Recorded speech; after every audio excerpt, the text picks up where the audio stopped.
कुम्हार जी, हमें इन सब के बदले में घड़े चाहिए। हाँ हाँ, शीघ्र दीजिए। आश्रम के सभी मटके फूट चुके हैं। वो तो ठीक है, परंतु ऐसा हुआ क्या? कोई भूचाल आया था कि आश्रम के सारे घड़े एक ही दिन में टूट गए? भूचाल ही समझिए। कुछ उद्दंडी बालकों ने उपद्रव मचा रखा है आश्रम में। नए घड़े तो मिल जाएंगे, पर उनके बदले इतना अनाज चला गया। अब खेतों में और अधिक परिश्रम करना पड़ेगा। हाँ बहन, इस वर्ष की फसल बहुत ही परिश्रम मांगेगी। बालकों की उद्दंडता पर अंकुश रहना चाहिए। कब समझेंगे कि जब कोई बिना विचार किए कार्य करता है तो परिणाम पूरे समाज को भुगतना पड़ता है।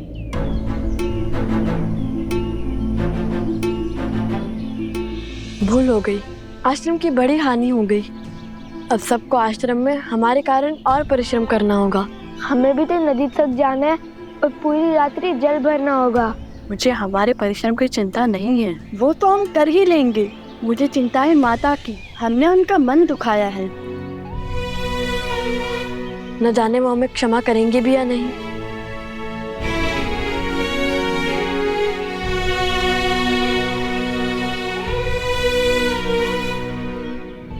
नन्हे बालक हैं, आश्रम के बाहर कैसे जाएंगे?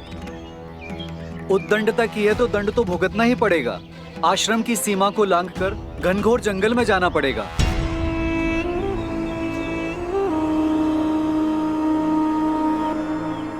आज नहीं तो कल कोई तो इस आश्रम की सीमा लांघेगा ही, और उसे सीढ़ी बनाकर मैं पहुंचूंगा सीता तक।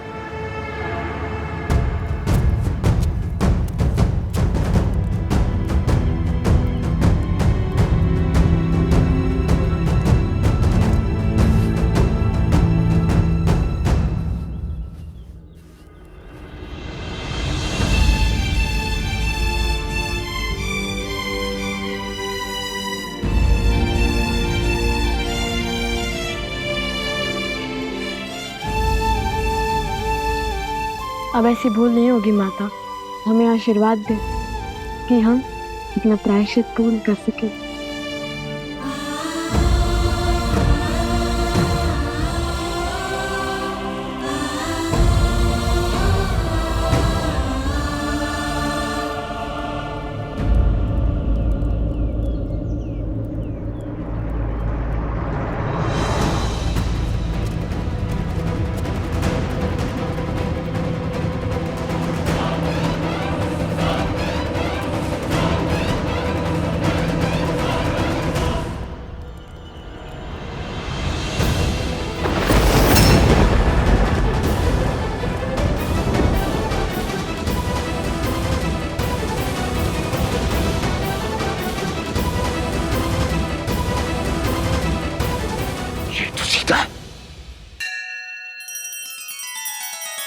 श्री रामचंद्र कृपालु भजु मन हरण भव भय दारुणम।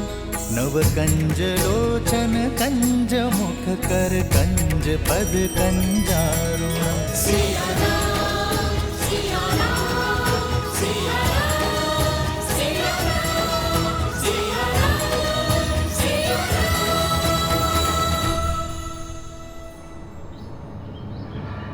अर्थात ये दोनों बालक सीता और राम के। अद्भुत, अद्भुत।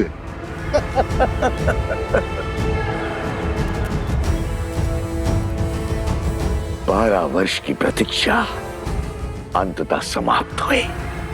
आज सीता भी मिल गई और राम को परास्त करने का अस्त्र भी। अब आएगा आनंद। राम राज्य की नींव को राम का ही बीज बिखेरेगा। इसे कहते हैं प्रहार। हाथ भी राम की और गाल भी राम का। माता आश्रम में है तो क्या हुआ, पुत्र तो आश्रम से बाहर आ गए। अब यही दो कोमल कोमल बालक मुझे सीता तक बचाएंगे। राम, सिया राम। परंतु भ्राता, जैसे दोषी हम हैं, वैसे दोष धनुष और बाण का भी तो है। 3 मटके को फोड़ने को कहा था, उसने तो सारे आश्रम को जलमग्न कर दिया। धनुष और बाण साधन है कुश, और साधन में बुद्धि नहीं होती। लक्ष्य प्राप्ति के लिए बल और बुद्धि साधक का होता है, इसलिए बुद्धि का उपयोग मनुष्य को ही करना होता है। वाह वाह, ज्ञानी हो भैया। ज्ञानी नहीं, महाज्ञानी हूँ। यदि महाज्ञानी हो तो अपनी बुद्धि का प्रयोग पहले क्यों नहीं किया? सारे मटके तोड़ दो बोल दिया। क्योंकि हमारा मार्गदर्शन राम नाम ने किया था कि लक्ष्य कैसे साधें, और लक्ष्य साधने के लिए शक्ति उतनी ही लगनी चाहिए जितनी उसकी आवश्यकता हो। और यही सीख श्री राम का नाम लिखे बाण ने हमें बाद में दी है। मार्ग तो वो बताते हैं, हम तो केवल अनुभव से सीखते हैं। मैं भी अनुभव से बोल रहा हूँ भैया।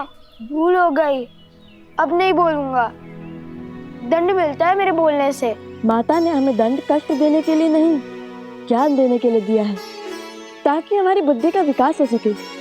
अब देखो, जो बात मैं सुनकर समझता हूँ वो बात तुम दंड पाकर ही समझते हो। महाज्ञानी है आप, मैं क्या समझूंगा? मैं तो आपका बस एक शस्त्र हूँ। संधान तो आपके मन से होता है।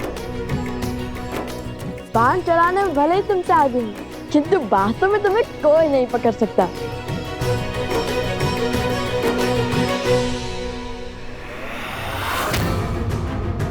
सीता तक पहुंचना है तो उसके पुत्रों को वश में करना होगा। आपके उत्तराधिकारी धर्म और कर्तव्य के पथ के लिए सच हो रहे हैं आर्य। दोनों जितने नटखट हैं उतने ही पराक्रमी भी हैं। अपने पिता की मर्यादा और पूर्वजों के मान का भार उठाने के लिए शीघ्र ही तैयार होंगे आपके लवकुश।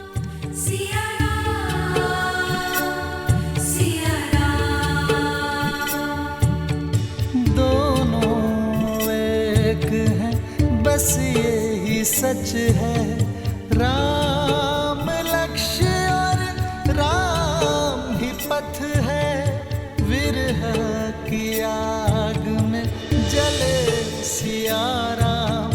एक है तन और एक है प्राण। इस रात को एक सक्षम राजा ही नहीं, सर्वश्रेष्ठ उत्तराधिकारी भी चाहिए। क्या दे पाओगे अयोध्या राज को उसकी महारानी? आपको तो भोजन खिला दिया है, किंतु हमारे दोनों पुत्र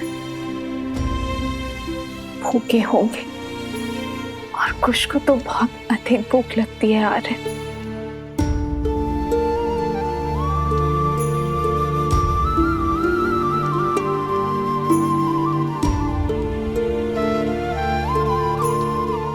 माना संतान की दिशा और दशा माता की कठोरता निर्धारित करती है, किंतु फिर भी उन्हें इस समय वन में भेजना उचित नहीं था। वन देवी, वन पशुओं से भरा है, उस पे असुरी शक्तियां। लवनासुर अवश्य मर चुका है, परंतु अभी भी असुरी शक्तियां आश्रम के चारों ओर मंडरा रही है, अवसर की प्रतीक्षा में।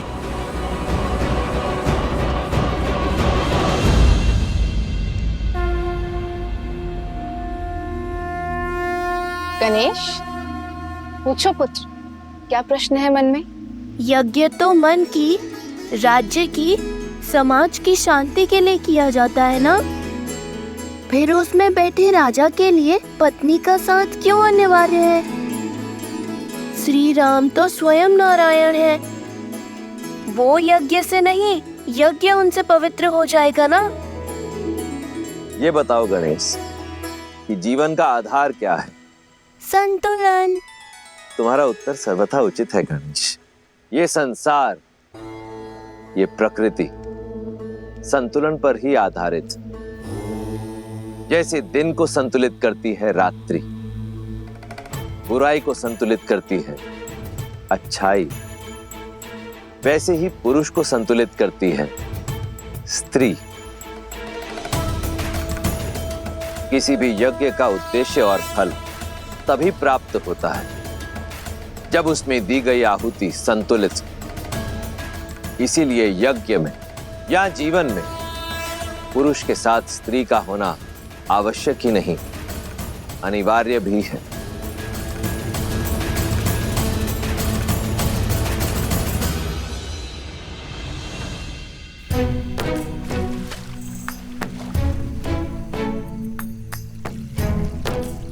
ये क्या कर रहे हो कुश? छोटे से बड़े में क्यों डाल रहे हो? समय व्यर्थ कर रहे हो। समय व्यर्थ नहीं भैया, जल की मात्रा की गिनती का माप बना रहा हूँ। माप है तो सही। चट्टान, सिर, पाँव, मुंड। नया माप भ्राता, नया माप। नया माप का समय है और नई उसकी आवश्यकता। तुम समय व्यर्थ कर रहे हो। पात्र भरो। हम यहाँ दंड स्वरूप आए, जल क्रीड़ा करने नहीं। क्या भैया, दंड तो पूरा कर रहे हैं ना। अब ऐसा भी बंधन नहीं था कि दंड भोगते भोगते थोड़ा सा आनंद और अभ्यास भी ना किया जाए। अभ्यास ठीक है, परंतु आनंद करने में यदि समय व्यर्थ करोगे तो कैसे होगा? अभी हमें सरोवर से आश्रम के कितने चक्कर लगाने हैं। जब हम चक्कर लगाएंगे तब मैं अंतर मापने का नया तरीका खोजूंगा।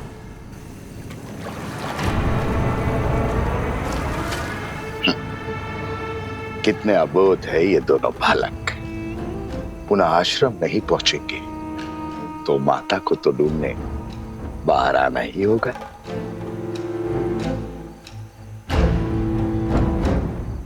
शीघ्र मिलते हैं बालकों।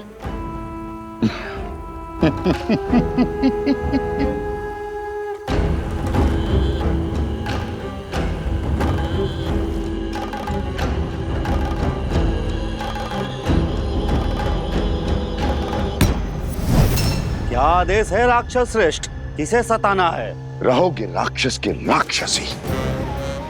कभी तो पुण्य का काम किया करो। यहाँ दो सुंदर कोमल अबोध बालक आए हैं और थके हुए भी हैं। उन्हें अपनी शक्ति से निंद्रा दे रहा हूं। बाकी का काम हम स्वयं करेंगे। जाओ।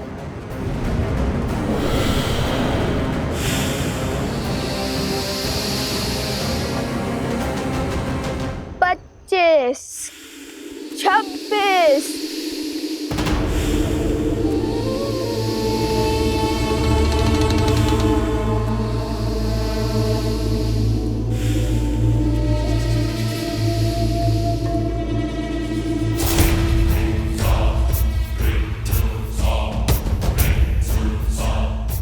सत्ताईस, 28। ये क्या कर रहे हो कुश? बताया तो था, अंतर गिनने का नया तरीका। पहले भूख, अभी ये निद्रा। कुछ भोजन मिल जाता तो कितना अच्छा होता। नहीं, 41। जब तक ये कार्य पूर्ण नहीं होता तब तक ना ही हम भोजन कर सकते हैं और ना ही निद्रा ले सकते हैं। नहीं तो माता के मन को ठेस पहुंचेगी। चलो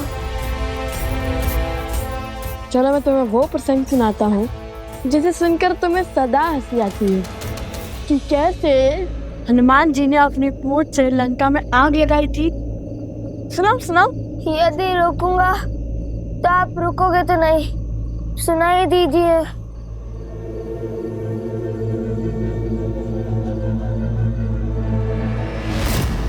कुछ संभाल के चलो।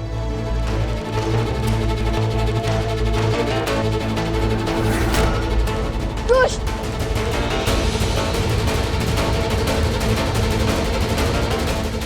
बस अब ये बड़ा बालक भी सो जाए। कुश जागो, ये सोने का समय नहीं है। उठो कुश।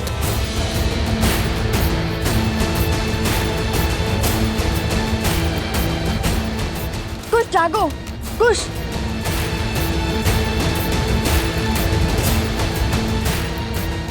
कुछ जागो।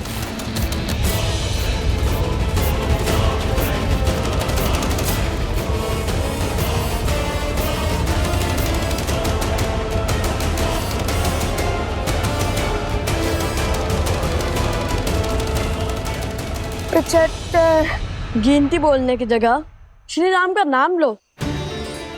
भूख भी मिट जाएगी और निद्रा भी। चलो बोलो राम। श्री राम। 75 श्री राम।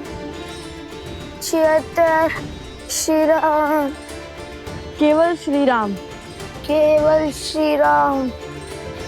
केवल श्री राम। केवल श्री राम। श्री राम। श्री राम। श्री राम। श्री राम। श्री राम। श्री राम। श्री राम। श्री राम। श्री राम। श्री राम। और ये राम का नाम क्यों हर बार मेरे आड़े आता है? सारा परिश्रम व्यर्थ कर दिया। ये थी तुम्हारी शक्ति। बढ़ाओ अपनी शक्ति। अगर ये दोनों नहीं सोए ना तो मैं तुम सबको सदा सदा के लिए सुला दूंगा। जाओ। राम राम राम राम राम राम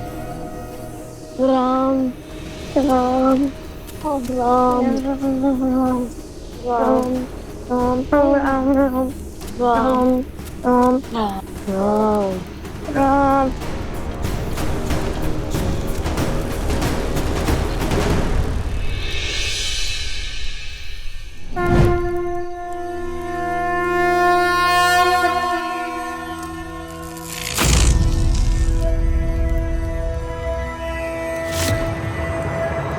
अरे ये कैसा चमत्कार है? आश्रम में प्रवेश करते ही निद्रा छूमंतर हो गई। लग रहा है जैसे निद्रा आ ही नहीं रही थी। अरे तुम जल ले भी आए?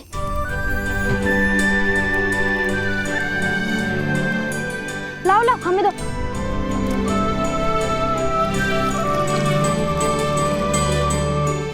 तुम दोनों ठीक तो हो ना? बहुत वीर हो। लव, कुश, पर इतना जल आश्रम के लिए पर्याप्त नहीं होगा। और जल की आवश्यकता होगी। तो क्या वन देवी के पुत्र थकते नहीं हैं?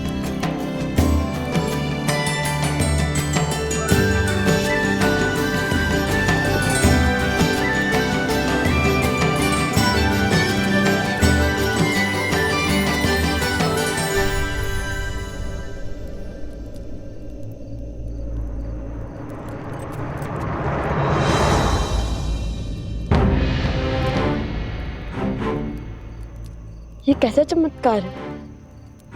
आश्रम की सीमा के बाहर निकलते ही निद्रा आने लगती है और भीतर आते ही निद्रा छूमंतर हो जाती है। बात तो उचित है भैया, लेकिन अब क्या करें? केवल श्री राम का नाम लेते हुए आगे बढ़ते रहे क्या? नहीं नहीं, हम राम भक्त हैं। हम वो करेंगे जो श्री राम करते, अपने ज्ञान और अपनी बुद्धि का प्रयोग। और मेरे ज्ञान के अनुसार ये कोई असुरी माया है जो आश्रम के भीतर प्रवेश नहीं कर पा रही।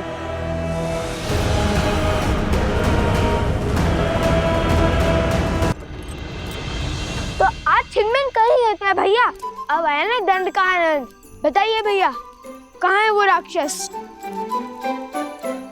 जो दिखेगा ही नहीं उस पे लक्ष्य कैसे साधोगे?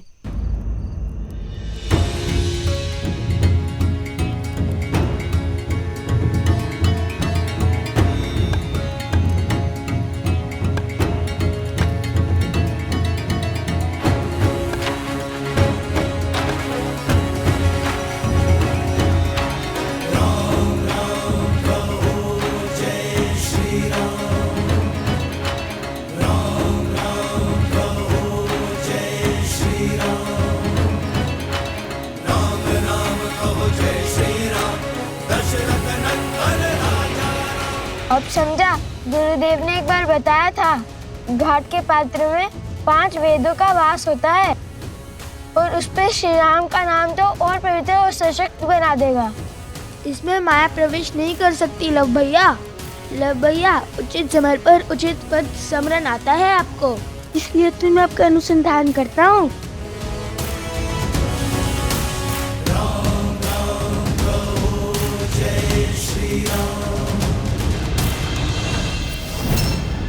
एक और अवसर है तुम्हारे पास, लगा दो अपना सारा बल, पात्र में प्रवेश करो और निंद्रा धोने।